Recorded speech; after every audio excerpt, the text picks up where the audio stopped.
Olá pessoal, eu sou Carlos Tonazzi, estou aqui hoje no bate-papo com o estomaterapeuta para falar de um assunto que eu tenho observado muito, tenho acompanhado muito, que é a questão da terapia fotodinâmica, que para quem trata ferida, o ideal seria terapia fotodinâmica antimicrobiana, porque a gente tem o objetivo de quê? De matar, de erradicar, de reduzir os micro-organismos presentes no leito da ferida. Então é um ótimo recurso, principalmente para as infecções locais. A gente tem que entender que quando essa pessoa estiver apresentando sinais, sintomas sistêmicos, é necessário antibiótico terapia. Então a gente vai encaminhar para o nosso colega médico para ele prescrever o antibiótico, mas eu posso usar ainda assim essa terapia como adjuvante no tratamento. Porém, como eu tenho dito diversas vezes, não é só pegar a luz e usar. Nós temos que entender do padrão ouro e das melhores práticas do tratamento de feridas, porque eu preciso entender qual o problema que aquela ferida está apresentando, ok? E nesse caso eu estou falando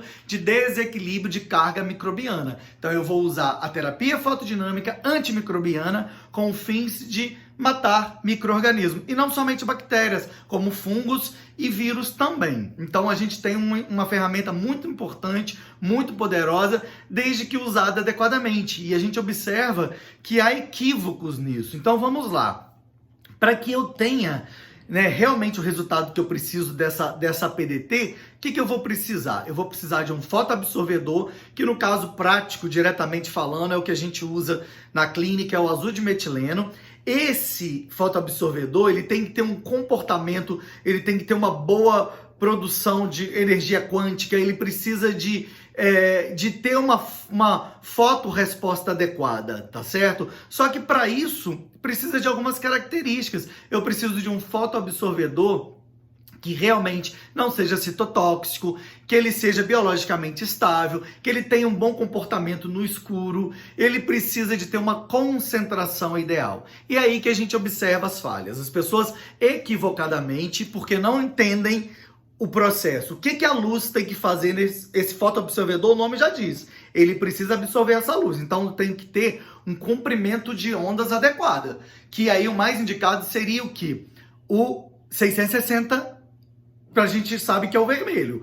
Alguns estudos mostram 808, que é o infravermelho, mas a maioria mostra que o ideal é a ressonância ideal dessa luz com esse fotoabsorvedor seria no comprimento 660, que é o vermelho, ok? Então eu preciso de ter essa absorção. Se eu coloco uma concentração muito alta, eu crio uma barreira física mesmo, essa luz não penetra. Se a luz não penetrar, eu não vou ter a produção de quê?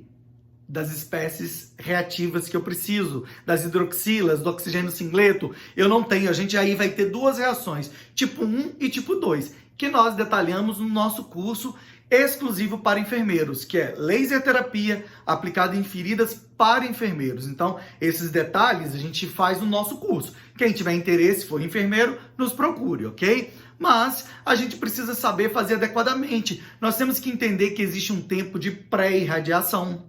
As pessoas não comentam sobre isso para que esse corante se ligue. Mas por que é o azul de metileno? Porque tem várias características. Entre elas, ele é catiônico, ele é uma carga positiva. E o interior desses micro-organismos tem uma carga negativa. Então existe uma atração, uma facilitação de penetração, entendeu? E esse processo, ele não pode ser tóxico para o organismo. O que ele pode ser minimamente, que não vai causar efeito nenhum para o organismo, mas ele vai ser deletério, ele vai ser destruidor para esse micro-organismo. Então eu tenho que entender que essa concentração que as pessoas falam de 1% é extremamente alta.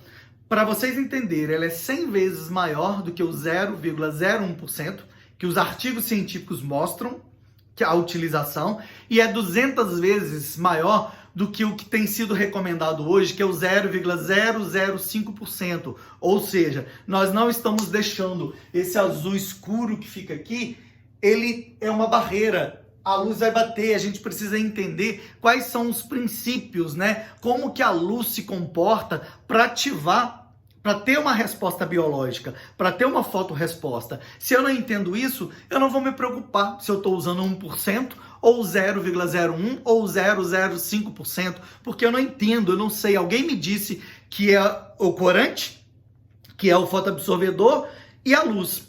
Pronto. Mas é muito mais do que isso. Então eu tenho que entender que eu preciso de um fotoabsorvedor, uma luz ressonante, que o ideal 660 é o vermelho. Alguns estudos mostram a utilização do infravermelho próximo, que é 808 por aí, mas o ideal, que a gente sabe que tem essa produção do que eu preciso das espécies reativas, das hidroxilas, do oxigênio singleto, tá nessa faixa. É o azul de metileno e o laser vermelho para poder fazer essa ativação. E o oxigênio. Então a gente tem que saber o que está fazendo. Então quem se interessar por esse assunto, procure artigos, tem artigos na PubMed, em outras plataformas, para você não reproduzir coisas que te disseram, mas que ninguém justifica, que ninguém tem resposta. Algumas pessoas falam, olha, ele não precisa de absorver a luz.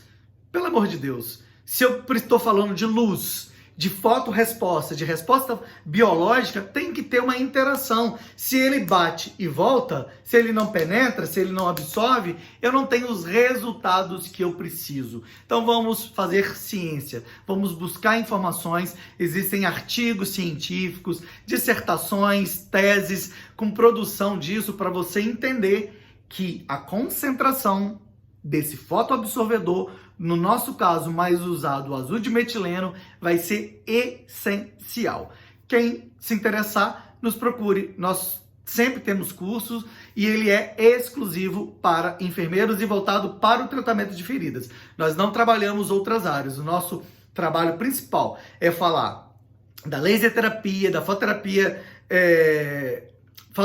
terapia fotodinâmica antimicrobiana e até mesmo da ilibiterapia, do laser sistêmico, voltado para o tratamento de feridas, para cicatrização. Então é isso, um grande abraço a todos.